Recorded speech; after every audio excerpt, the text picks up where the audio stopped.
My mother-in-law was having a heart attack. My husband, a top cardiac surgeon, was the only one who could save her. I didn't call him for help. I just stood there and watched, my eyes cold, as she took her last agonizing breath in front of me. In my last life, when she had this heart attack, I called my husband immediately. He accused me of being a jealous, manipulative wife, faking an emergency just to drag him home. He refused to come. She died in the hospital. And when my father-in-law demanded to know why, my husband swore I had never called him, pinning the entire blame for his mother's death on me. The father-in-law, consumed by hatred, stabbed me to death. When I opened my eyes again, I was back on that very day. Eva, Dr. Chen is the only one who can perform this surgery. You have to get him here now. If he is not here within the hour, she is not going to make it. When I came to, my mother-in-law Helen was already on the hospital bed, her breath shallow and ragged. The situation was critical. On instinct, I pulled out my phone and started to walk away. But after 2 steps, the image of my father-in-law butchering me flashed through my mind. I hadn't died after the last stab wound. I remember looking down, my stomach a bloody, mangled mess. A shiver ran down my spine. My husband Liam loves to dodge responsibility, doesn't he? Well, not this time. The phone rang for what felt like an eternity before he finally picked up. What is it? Liam's voice was sharp with annoyance. My own voice trembled, thick with unshed tears. Liam, it is your mom. She has had a heart attack. We're at your hospital. And the head nurse said you are the only one who can do the surgery. You have to come, please. There was a pause, then his tone turned cold with fury. Eva, are you serious right now? I take Winona to the mall for a few hours and you pull a stunt like this. You are using my mother's life to score jealousy points. Have you lost your mind? No, I am not. I whimpered. She is really Liam, honey. I don't feel so good. A sweet, delicate voice cut me off. Winona, are you okay?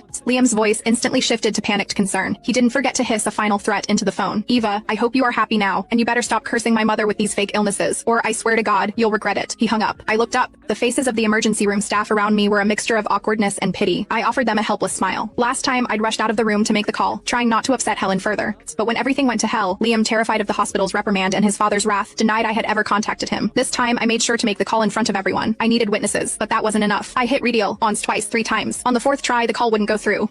He'd blocked me. I leaned over Helen's bed. Mom, just hang on. Liam wouldn't just leave you. She was still conscious. As I said those words, her monitor shrieked, the lines going haywire. The doctors and nurses jolted into action, a chaotic ballet of desperation. The head nurse pulled me out of the room, her face grim. Eva, her situation is deteriorating rapidly. I don't care how you do it, but you need to get Dr. Chen here now. But he won't answer my calls, I cried, my voice thick with panic. Then try someone else's phone. Disappeared back into the room, leaving me alone in the hallway. Simone, Elsa's phone. I borrowed phones from 2 different nurses. Both times, as soon as Liam heard my voice, he hung up. The head nurse had given me a direct order. I had to find another way. Wiping my tears, I opened the app for the city's biggest live streamer, a guy who ran a channel called Helpforce Live. I sent the biggest virtual gift they had. A moment later, I was live with him. Hello, Helpforce. I began, my voice choked with sobs. I am just a regular person, but I am in a terrible situation. My mother-in-law has had a sudden heart attack, and Dr. Liam Chen is the only surgeon who can save her. But he won't take my calls. He is at the city center mall right now. If anyone sees him, please tell him to get to St. Jude's Hospital immediately. His mother only has about 40 minutes left. I finished, my whole body shaking, and sent the streamer a photo of Liam. The streamer hesitated. Ma'am, I understand you are upset, but doctors have private lives too. We can't just ambush him because you say it is an emergency. This could be a serious invasion of his privacy. So, before he could finish, the head nurse burst out of the ear again. Have you reached him? She is worse than we thought. I shook my head, my heart sinking. That man is completely unreliable, she muttered.